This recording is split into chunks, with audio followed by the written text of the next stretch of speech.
Let's start recording here. And so let's get here. Hi, Eric, good to see you. And it's good to see Ian that I haven't seen in face in a long time. I don't see anyone else here except those that I already said hi. Okay, so let's get this last session of what we are trying to do in this last section of the course before we get into next week, we get into policy making. Remember, we don't have class next Tuesday because this coming Tuesday is a Wednesday class. So we will meet 1 week from today, precisely on April 22nd, which is Earth Day. And it's a perfect timing for starting our last push in the course regarding major challenges and how we can use the tools of the course to illuminate and give us better arguments in understanding and dealing with those. And we will be doing a lot of work on that in that sense. We will be doing a lot of group dynamics within the course, as I said last time. And for that last, for this last part of this section, I wanted to talk a little bit about behavioral economics and models of rationality based on the reading that you did, along with the reading of Amartya Sen, and of course, the remaining part of reading chapter 20 from the text. For that, I want to do 2 quick polls. One of them is this one, just to get your feedback on how difficult were the readings of this last section. So let me get this poll there for you.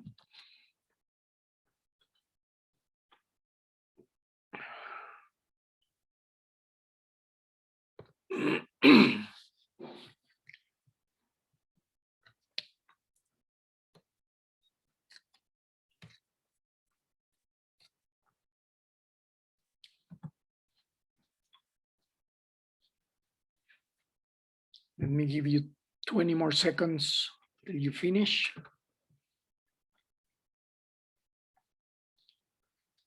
We're getting there. And we are done. Great, thank you. Good. So I think this is useful for me, especially for designing and adjusting readings and the like for next semester in this course. And so thank you for providing that feedback. And let me share it with you, but I can see basically that the difficulty is not very high for most of you, and some find it more or less manageable. Great, so thank you for that. Now, let me start then the session sharing my slides here, because I wanted to get at where we left last time, which is this picture from this study where they asked economists around the world in many positions about the discounting or the rate of discount that should be used to account for the benefits and costs to future generations of climate change and climate change mitigated. And that's where I left on Tuesday. And this is a good transition for what we're doing today, because it seems that there is more or less some agreement that if we discount future environmental benefits and bring them to a net present value today, and I was reminding you of those of you who have had any basic finance course, and you have had to do this type of discounting, impatience of humans, and we did an experiment with you guys on that, which you clearly confirmed why we favor the present against the future. Imagine sacrificing the present for satisfying the needs of future others. And that's the core of what I'm trying to say today. How we're going to deal with the challenges of, for example, climate change or biodiversity loss, of depletion of freshwater resources, when we have to deal with the problem of balancing the needs of future generations against the needs of present generations. And it seems that economists are agreeing, at least, that there should be a discount rate that is lower than what people usually do when doing policy making analysis. So imagine, for example, the building of a bridge or a road. When policymakers do the cost benefit analysis of those, they have to project over time in the coming, let's say that the lifespan of a road, a major highway, is 30 years, 40 years, 50 years. And then you evaluate the present cost of doing that building, that construction, which is huge. It's a lot of money in materials, labor, designs. You need to buy up land to set it apart for building the highway. All that is a cost today, and you want to balance that cost today against the benefits from now and on, and bring those benefits to the present value, so that you evaluate the costs and benefits in today's metrics, in today's dollar measures, to argue if the project is worth pursuing or not. And because, and we proved it with experiment, $100 in the future are less today, because if you bring them to the present value with a discount rate, and I showed you this simulator depending on the discount rate that you use, then you enter into an interesting policy-making decision situation, because balancing a huge cost in the present against a flow of benefits over time down the road, literally speaking, you need to make wise decisions about the use of that money.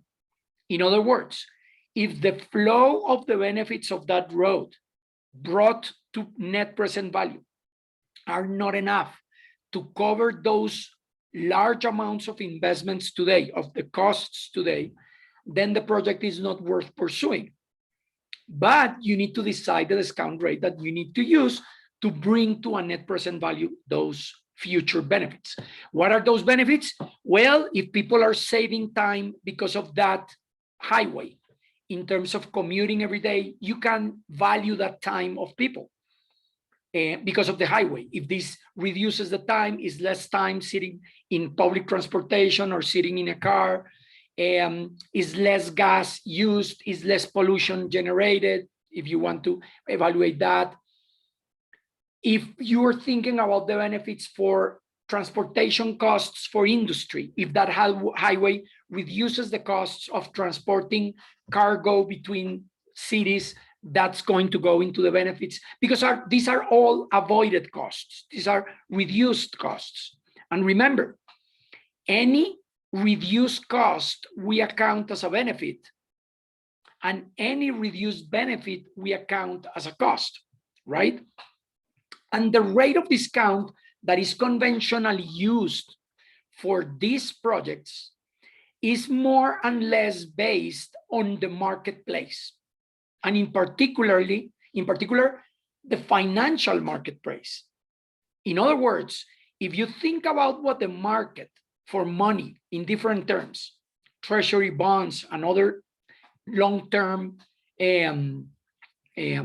the instruments, financial instruments, is giving a guide on where should your money be put in this moment, then that market price for money, based on all these bonds, stock prices, and the like, is a signal for the opportunity cost of using money today for other purposes, like building the road.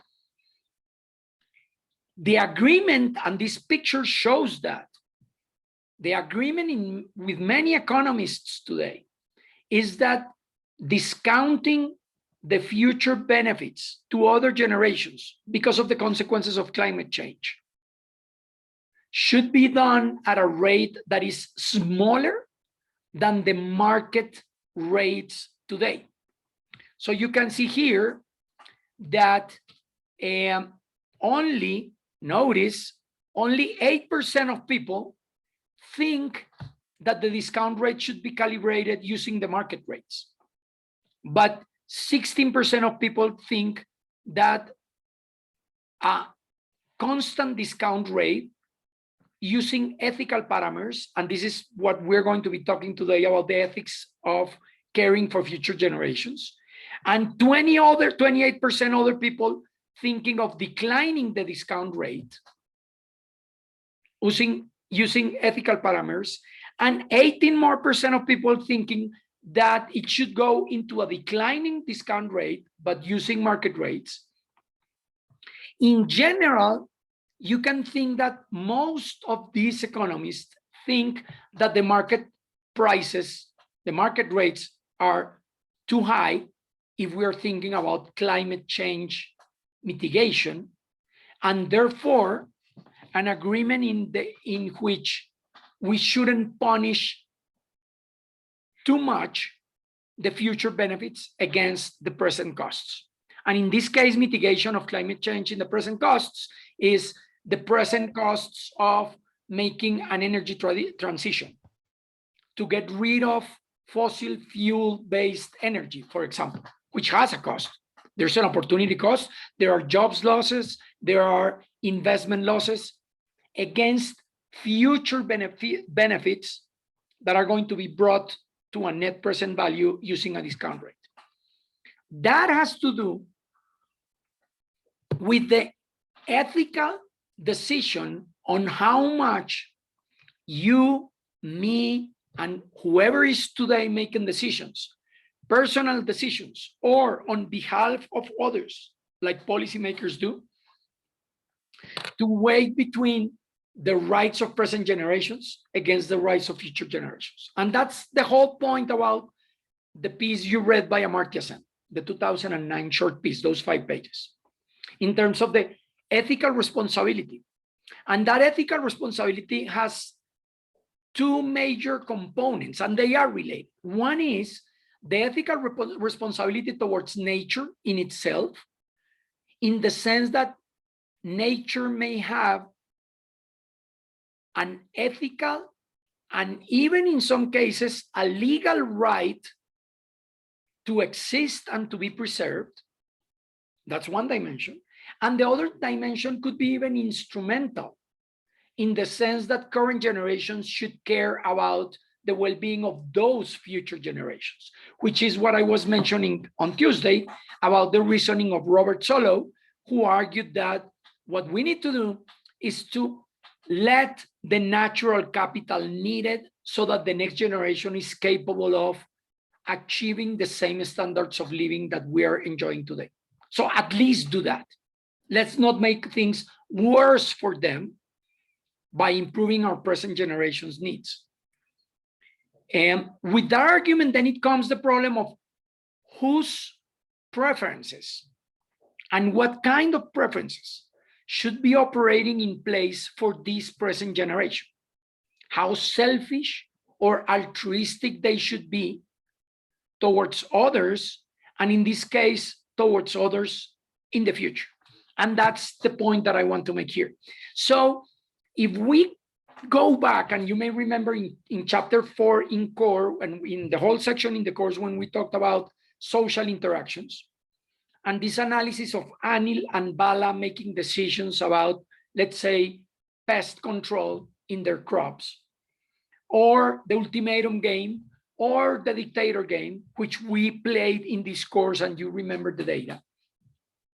Now I want to bring that back here, but not only to think about how much each of one of you cares about the others in this class, on how much each of you cares about the well-being of others at UMass, or in the Pioneer Valley, or in Massachusetts, or in the US, or in the planet as a whole, but also how much caring for others and the environment and those future generations is going to play in your current choices, right?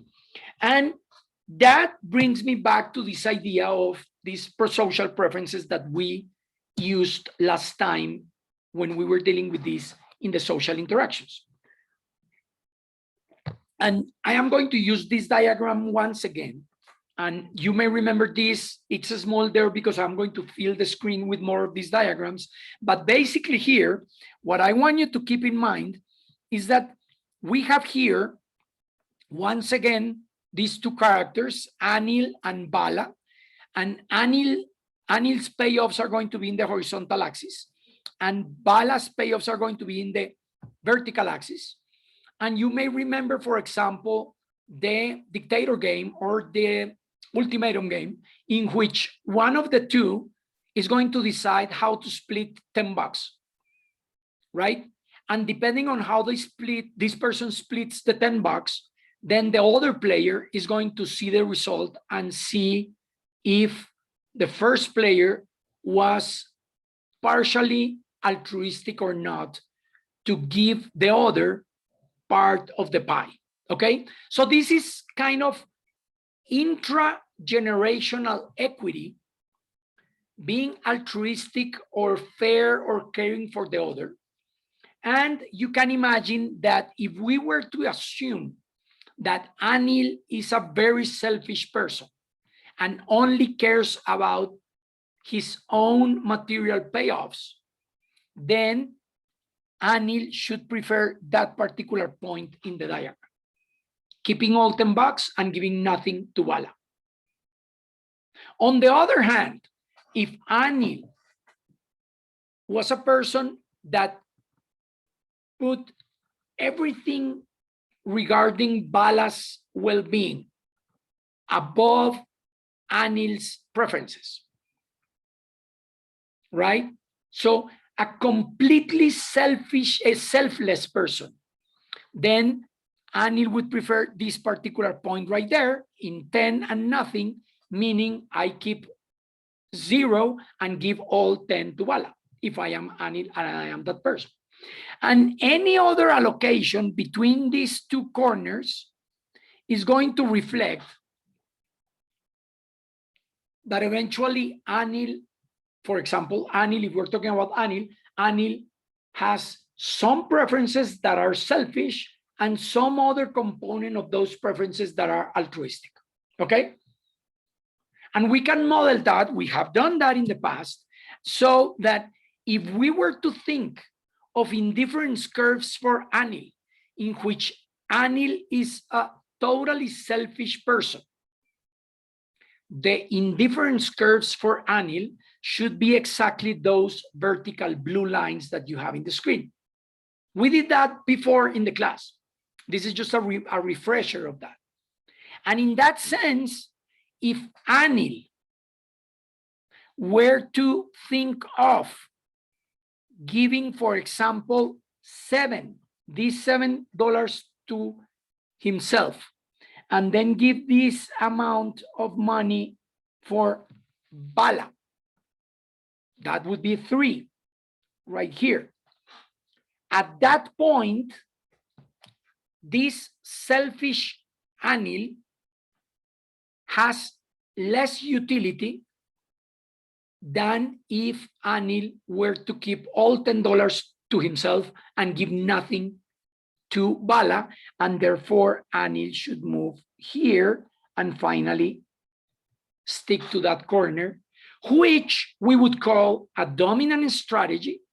We would call a Nash equilibrium. It would be a dominant strategy equilibrium because Anil has all the power to decide how to split those $10 between himself and Bala.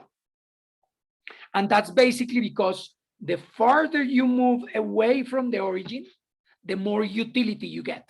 So if we think about utility 0 and utility 1, we know here that utility 1 is greater than utility 0, meaning Anil, who is this selfish person, is getting more well-being by keeping all those $10 to himself. And that's why, in this case, Anil shouldn't split the money between 7 for himself and 3 for Bala, because that allocation would give Anil less utility. That is for the case of a selfish, self-interested Anil, okay? However, and you remember that, including yourselves and including huge samples of people around the world, when one does exactly this experiment and you allocate randomly those $10 among pairs of people with actual money, and this has been done with $10 and $100 even, and $200 in some cases, even $300 if I recall. In some cases there was an experiment of this kind with those amounts of money.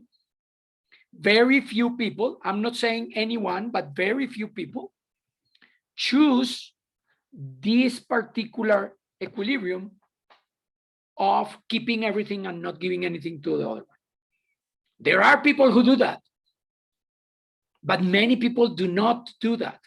And the most plausible explanation, using the same exact model, is that the indifference curves of these somewhat altruistic anils are not like the vertical blue lines, but they are like these convex curved indifference curves, like the ones you see there in the graph, which would say that at this point in B, where, for example, Anil keeps 7 and sends 3 to Bala, maximizes Anil's well-being or utility, right?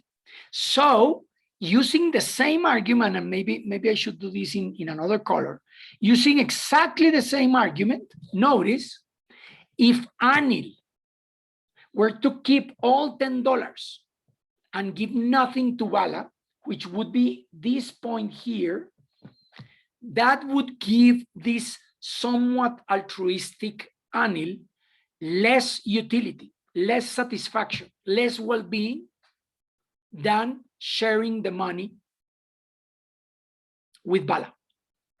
So that moving from A to B here, now this point B becomes a Nash strategy, it becomes a dominant strategy, and it becomes a dominant strategy equilibrium for Anil and for the game. Remember that in this game, Bala doesn't do anything, just Bala is a recipient of whatever Anil decides to send to Bala. So B is more efficient than A. More efficient than A in the sense that, yes, the same $10 get distributed within society.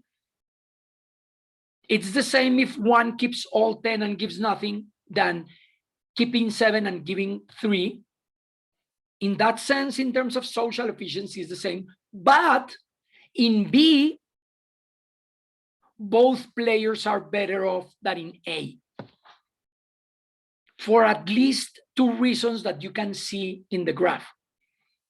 One, Anil is better off in B than A. Anil is better off because Anil is perceiving more utility. Notice, this is the improvement in utility from one indifference curve to the next. So Anil is better off from A to B. And definitely Bala is better off because even if Bala is a selfish person, Bala is better with $3 in her pockets than 0, even if Bala is selfish. But if Bala is also somewhat altruistic. Still, Bala is going to be better off at B, in the sense that at B, Bala is seeing Anil's well-being also improving. We have just proved that, but also her own, because Bala is getting still $3 to satisfy her needs, right? So that's the basic point of the somewhat altruistic pro-social players that we have done already. So what I want you to think is how we are going to extend this to think about the sustainability challenge. When, for example, Bala is not present today, but Bala is somebody 30 years from now. And if we care about future generations, how we are going to analyze that within this same kind of analysis, this economic model that we're using. Also, the same argument, remember, not the case of the dictator game, but now the case of the pest control management game that we did too. And in this case is the prisoner's dilemma. When Anil and Bala needed to decide whether to use an integrated pest management control, that's IPC, or this pesticide called Terminator, and depending on how each of them, Bala and Anil, decide, they can end up in these four scenarios that you see in that payoffs matrix, right? Now, if we think of the rationality for Anil, and we did this, you may remember doing basic game theory. If we think that Anil is a selfish person that maximizes his own well-being, regardless of the well-being of the other one, well, between 3 and 4, Anil is going to prefer 4. Between 1 and 2, Anil is going to prefer 2. And therefore, Anil should play Terminator. But that is only if Anil's preferences are selfish, which means Anil's preferences are these vertical lines. And that's why if Anil is maximizing his own material well-being, well, Anil is better off at making 4 instead of 3 or instead of 2. There would be another indifference curve here. And therefore, Anil should choose to play Terminator. However, if the indifference curves of Anil, again, as I said, are somewhat altruistic, meaning that those indifference curves look more like these instead of indifference curves that are vertical. Now we can see with that same rationale that Anil is better off, for example, at this point than at this point. Because from this point to this point, Anil derives more utility to himself. And therefore, Anil would prefer 3-3 instead of 4-1 or instead of 1-4. So that could explain why, and you remember that too, because you played this exact game, that may explain why several of you in this particular game decided not to play Terminator, but to play IPC. Okay, that's one possibility. But there's another possibility, which is the following, and that one is not in the text and is not here in this graph, but it is consistent and is the following. If Anil not only cares about the well-being of Bala, but also Anil cares about the environment, and Anil knows that Terminator means using a harmful pesticide that damages the soil, the water streams, biodiversity, then that would be intrinsic and incorporated in the indifference curves of Anil, and therefore Anil would also let's call it punish, would punish his own utility by choosing Terminator, not only because Anil cares about Bala, but also because Anil may care about the environment. And therefore, using Terminator reduces Anil's preferences, reduces Anil's utility, because Anil cares about the environment, and therefore using Terminator harms certain species, water streams, biodiversity, soil, and the like. And that would be one more reason of why some people in this particular game may choose not to play Terminator, even though 4 is better than 3 or 2 is better than 1, because those are only the material payoffs component of the whole decision. Okay? So with all this in mind, let's go back to this question, which is how much to care about the present generation and how much to care about future generations. So in this case, I am going to pose here the following. What if Anil not only cares about Bala, but we are going to cross this about Bala and say, what if Anil cares about future generations? And then Bala could be a Bala in the future, right? What I'm trying to say is that Bala is part or a representative agent of future generations. So if you care nothing about future generations, again, you should be choosing to keep everything to yourself today and give nothing to Bala in the future. So Bala hasn't born yet. Bala is not born yet, but Bala will be born. How much are you willing to sacrifice to move from here to here if in these indifference curves you care about future generations? And that's the whole point of the argument. Okay? So what kind of economic agents, economic actors do we need for what we could call a good anthropocene? And I want you to remember that short story in graphical novel that you read by Will Eisner called Humans. And you may remember that No Hair was this character that was coming out of the Ice Age and was becoming human, was becoming this Homo sapiens. And what No Hair did when No Hair and this other hairless being were trying to cooperate and get together and chase and hunt this huge mammoth, if you remember the story.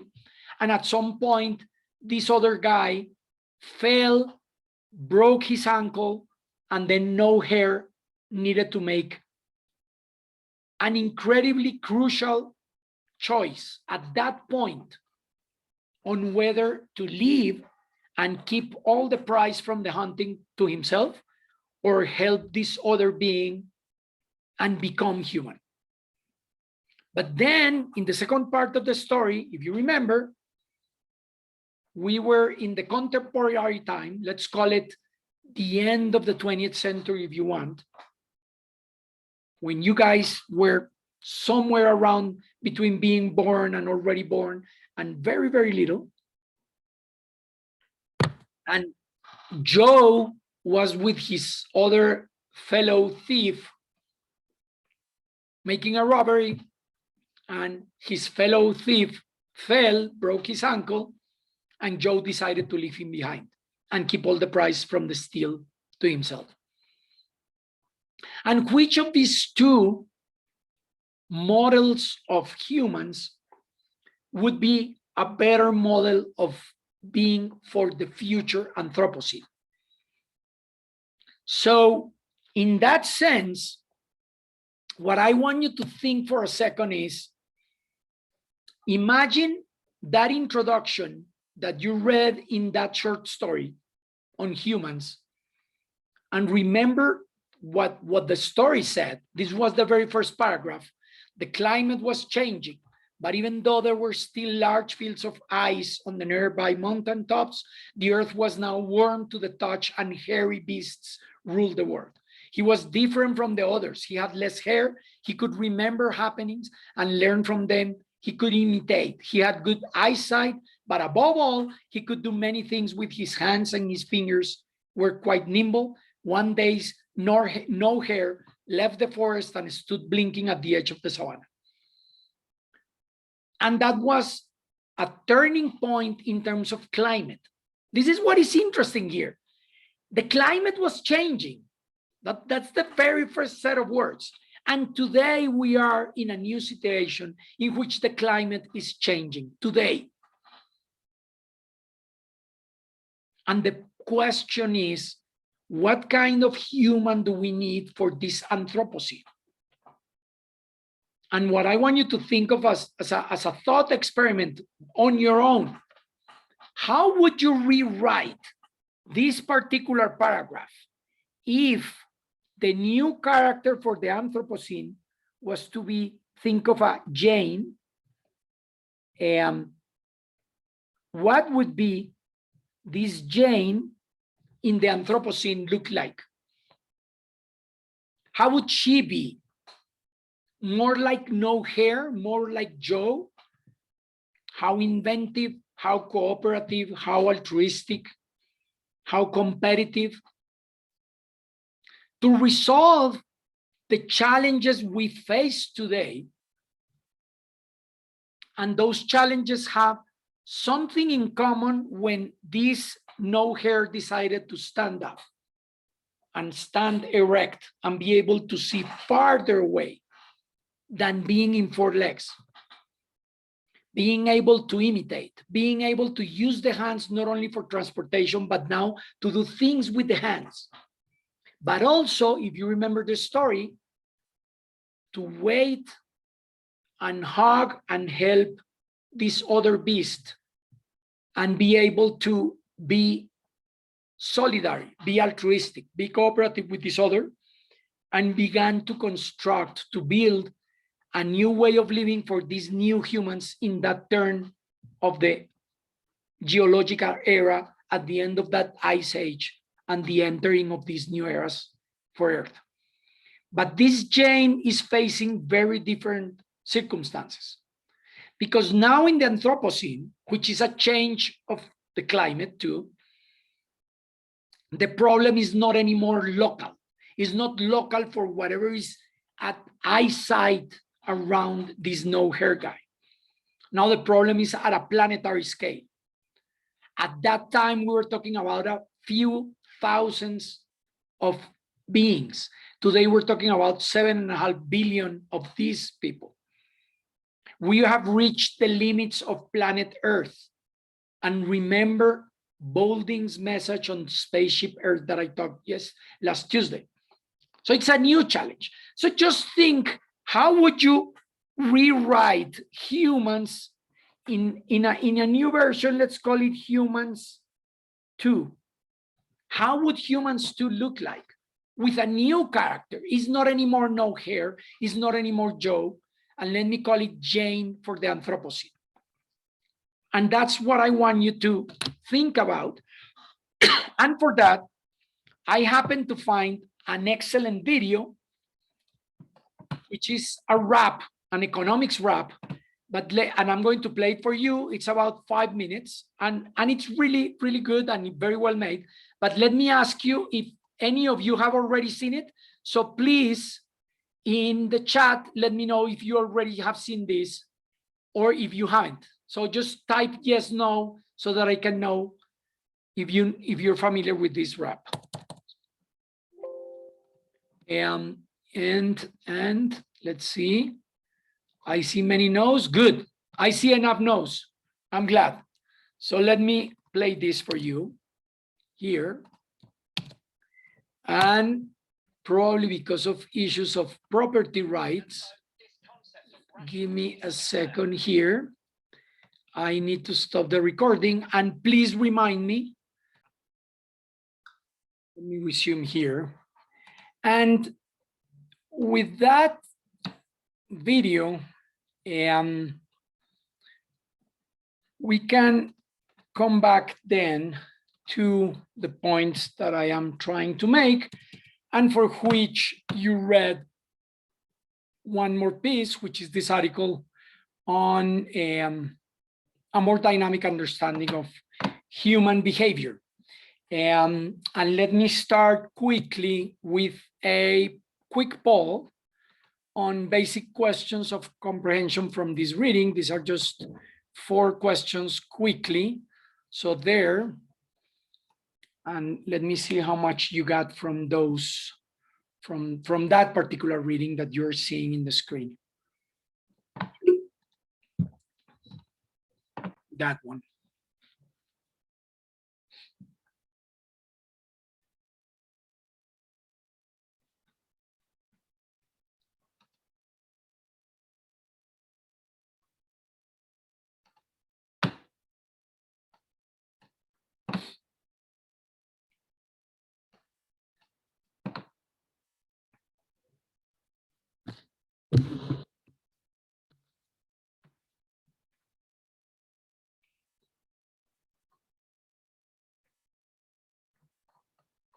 Maybe some more, 30 more minutes.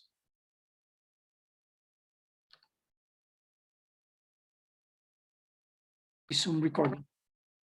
And in that sense, in this new transition, which was caused this time differently from the time when no hair was observing a transition in the climate, it was caused by humans because of the capitalist revolution and what it created in terms of carbon emissions, transformation on the land surface, and the like. And for that, the question is, what would be the rationality for that new character that I named Jane for this Anthropocene? Interestingly, many of these characters are males, so why not make it a female that has the challenge to become a leader, and to think of a new model of rationality for that. And this particular article makes some interesting points. First, in highlighting the difference between what we call humans and this model of the Homo economicus that the video that you saw criticizes too. And that is called also econs, or Homo economicus indistinctively is the same, right? Which is one of the questions on the poll. This econs model, or this Homo economicus model, has been the dominant model in conventional or mainstream, or if you want to call it neoclassical economics, the dominant model in which these humans, these econs, more than actual humans, are capable of many more things that we are, but also incapable of other things that we humans are, which is paradoxical. Actual humans are not optimizing algorithms. And the way I show that is that I can imagine that many of you have a credit card, maybe because you wanted it, maybe because it was sent to you by a bank, maybe because through UMass you got a particular credit card, Visa or MasterCard or Amex, whatever credit card. And every month you get a statement. And in that statement, you see an amount due, but you also see a minimum amount due, okay? So think of those two numbers. They are complicated enough already, both of them. And yet, you need to make a quick decision at some point because there's a deadline, and you need to decide how much between the minimum due amount and the total amount due you are going to pay. Further, maybe some of you have to think below the minimum amount due because you are in need for some cash for something else, an urgency that you need to pay. Let's say that there's another deadline for paying a tuition at school, or you need to send that money to a relative who needs it, or you need to buy something else, and then you need to make the decision of how much you are going to pay out of the due amount in your credit card. And what this point says is that if we were Homo economicus, this Econ's machine, perfectly calculating algorithm machine, we would rapidly in our brain go and check your statement in your savings account if you have some money there, the interest rates, the stock market prices. You would see so many different numbers, and you would be able to calculate the exact optimal amount of money that you're going to pay out of your due amount in your credit card. In other words, if you have money and you are earning some interest rates, or you have money invested in stocks and those stocks are going up and the market is going up, you may think that it's a better idea to leave your money in those financial markets to produce some yield instead of paying some debt, even if you're going to pay a little bit more interests. And in the same way, if you see that the market is going down, but you need to pay, you're going to calculate the interests that you're going to pay in postponing or not your payment of your credit card. However, I know of very few people who do that every single month of the year, who sit down and think that way. What do we do? The actual humans like you and I am guessing here in the case of you, you probably have some rules of thumb. You have a basic idea of how much money you have. You have a basic idea of how much money you are going to need in cash for other things, and you just pay something and try to balance between your different needs, and you use what is called heuristics in your brain of how much you pay. And in fact, I would bet big money that most of the amounts that people click in their computers when paying up their credit cards every month in their monthly statements, in many cases, those clicks are bound by what is called focal points. Either hit minimum amount always without doing sophisticated calculations, or if they want to pay a little bit more, they round up the numbers. Bless you, Crystal. They round up numbers, right? So if your minimum amount due is $127.54, and you say, well, I have some cash, I want to pay more of my due amount so that I reduce my interests for the future, you round up to 150 or 180, but you don't do the specific calculation of the exact amount that optimizes the net financial gains from all the combination of things that you need to do, right? So that's one of the points. The other point is that we don't always act on our plans. Humans do not always comply with their own plans. From promising to reduce their weight, from promising to spend less money partying and saving some more for your college debt, from planning to visit more family and friends. And we make plans, but we don't always honor those plans. So we make plans because the costs of doing the plans are very low. But once the date gets there, once we get to the due date to accomplish, to honor the plan, then the stakes go high in terms of the costs, and now you're balancing against a different set of benefits. And therefore, this is why we love to plan and we love to promise to ourselves and others, and then not always we honor those plans because we're weak. We are impatient. And when we are impatient and the day comes to honor a particular commitment to a plan, then that impatience changes your balancing of costs and benefits against the comparison of costs and benefits that you were doing way back when you were doing the plan. Now they look different because of the impatience.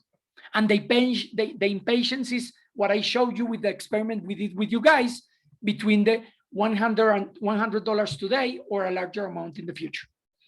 Also, humans are intrinsically generous, altruistic, averse to inequality, fair. And we already talked about that, but we also proved that with the different experiments that we have done, which replicate a lot of the results that we see all over the world in different cultures and different settings.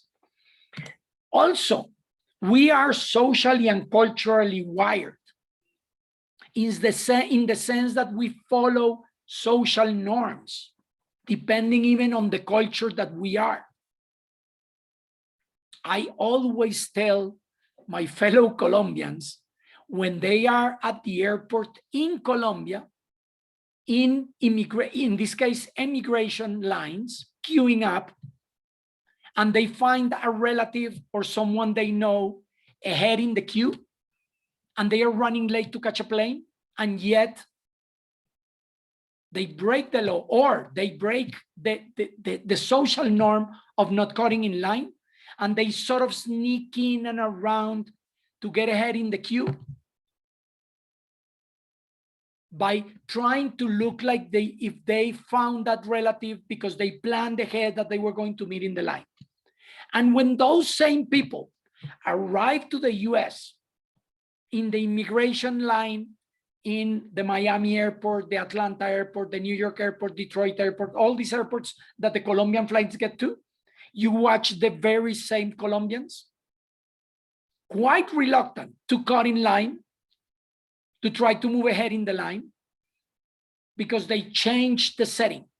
Maybe they fear that an immigration officer is going to make something to them that they don't think was going to happen back in the Colombian airport. So you follow social norms, you follow the cues by the others, and you learn from those others, and you emulate, you imitate to get along, to function in society. And that means that not always you do this calculation of cost-benefit analysis of only to yourself in your material well-being, because you are incorporating all these things that are there. And finally, we are also embedded in the biosphere, in nature, and that also may guide us in our decisions. So as culture changes and we begin to hear and learn how people evaluate the damage that is done to nature, or the practices that are done when slaughtering animals, or the practices that are done when producing certain foods, we are embedded in nature, and in that sense, we begin to change our values about eating meat or buying products that were produced with animal testing, with certain practices regarding using live animals' skin to test the allergies that certain products may cause, and the like. So all these things together that you see there are the features of the actual humans that are not the features of this ECON's model or this Homo economicus model. That the video, the rap that you saw are part of that. And for that, we need to design, we need to build a better model of rationality of why people do what they do. And especially understanding decisions that people made in different circumstances. There was a mentioning recently of a study on trying to explain why so many African Americans did not evacuate before the Hurricane Katrina. And you remember in the news why disproportionately the African American community suffered the damages from those particular difficult circumstances. When people were alerted about Katrina, people were aware of what could happen, and yet there was a differential strategy by leaving, and many African Americans decided to stay. And this is interesting because in this particular, and I here I'm quoting textually, some different disciplines had different explanations. So of course they didn't leave, said the psychologists, because poor people have an external locus of control, they have low intrinsic motivation or low self-efficacy, terms that psychologists use. But the sociologists and political sciences may have had another explanation.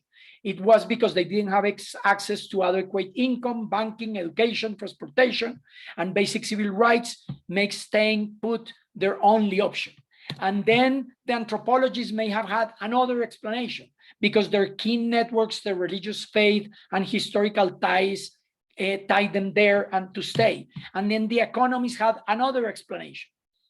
What I'm trying to say with this particular example is that people do things for a reason.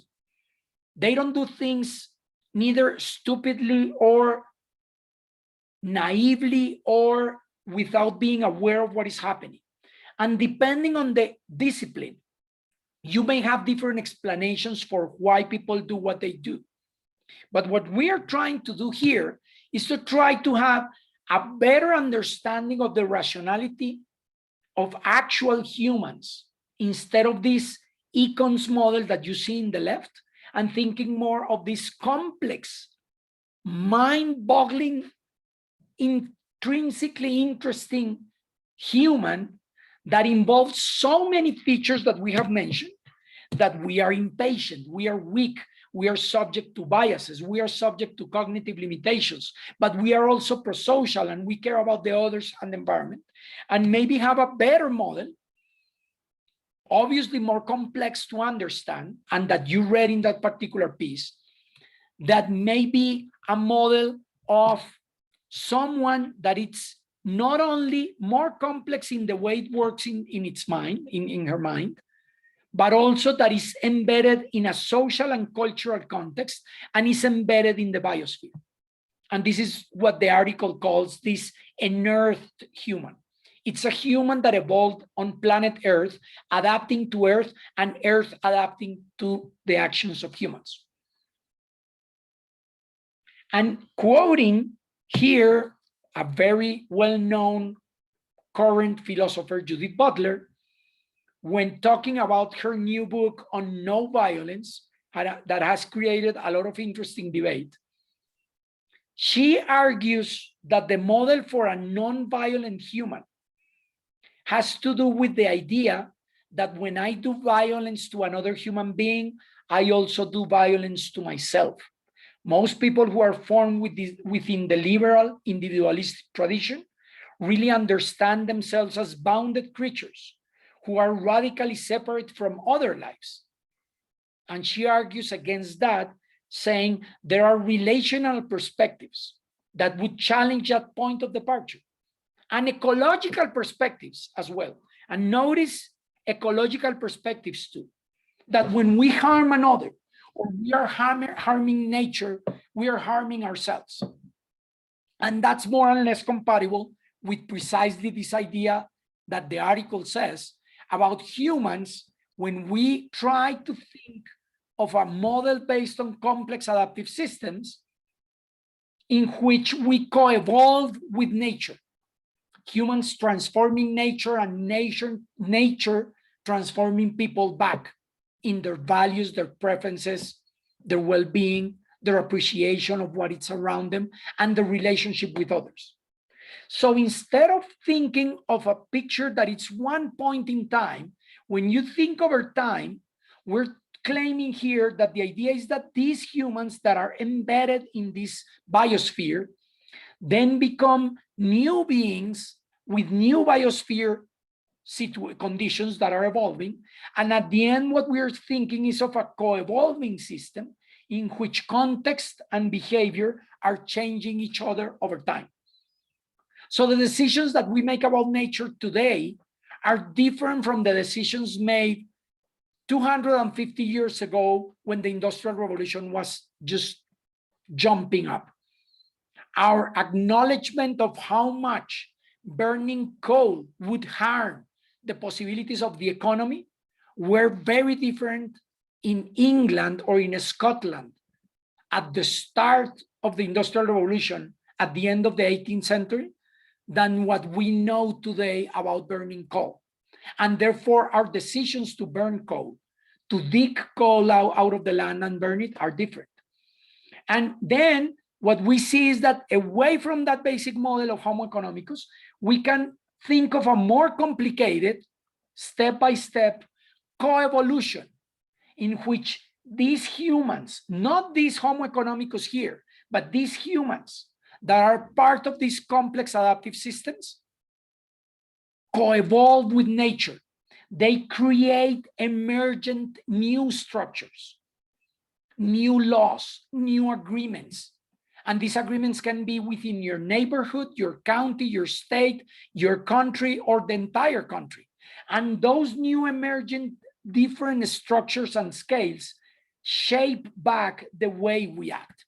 And then we begin to be aware of other people in other places around the planet that we did not know that they existed when we started thinking as humans when affecting forests or land or water streams thousands of years ago, right? So that is key to see this approach of this coevolution between humans and their cultural and biophysical environments, this permanent shaping and shaping back between these structures and humans, and therefore public policy should be aware of that. Should be aware that there is this adaptive capacity of both humans and their biophysical environment, and that these material and non-material incentives are going to be operating in much different and complex ways than just thinking that we are these maximizers of pure material payoffs with this perfectly calculating algorithm we have in our brains in which we compare all prices, all quantities, and we solve for the optimal solution. Evidence shows that we humans are more complex than that, and I already reviewed those. And then how with that we solve these final challenges that we are going to be dealing with. And that's the plan that we start next week, which is let's put on the table these major challenges at the planetary level that we are facing, like the loss of biodiversity species, or the loss of the capacity of the atmosphere to regulate itself and regulate temperatures and humidity and winds and hurricanes and fires on Earth, or the capacity to produce food for everyone in the most sustainable and fair way possible among all humans. And that's what we're going to do in the last 5 classes of the course. How to tackle those challenges, how to inform ourselves about how difficult they are, and then get back to these different frameworks and models that we have been using in the course and applying them to the cases. Okay, so that's right on time, and that's what I wanted to close up this section with. And therefore, please keep in mind, keep checking on Moodle, and keep in mind that we have a schedule for upcoming quizzes for these different issues. 1 week from today, we will have our 3rd quiz, and then at the end of the course, we will have the last one. And also, stay alert that this week I will be uploading the feedback to your essays and some other data for you to check on your basic indicators on the course. Okay, so thank you very much for coming today, and thank you for staying alert, and see you guys then 1 week from today. Okay, bye guys. So Thank you. I have a question quick. Yes, sure, go ahead. Sorry, I don't have the schedule for UMass classes. So next week we have class on Wednesday instead of Tuesday. Ah, that's right. No, what happens is that for this particular course, our next class is 1 week from today. That's the bottom line for you. It's just that On the Thursday. UMass students will have on Tuesday their Wednesday schedule. So if by any reason you, Crystal, are taking another UMass class and that class had Wednesday's schedule, that would jump to Tuesday. Otherwise, Okay. basically nothing happens next Tuesday for you, because next Tuesday is going to be a Wednesday class day. Okay. Okay, so we only have Thursday. Yes. Next week. Exactly. Okay. 1 week from today. Okay. Yep. Exactly. And Great. we will do a quiz on that day. Okay. Thank you. Okay. Good to see you. Good to see you too. Okay. Bye-bye. Liang, did you have a question? Hello, Liang? I think Liang is not present. Okay.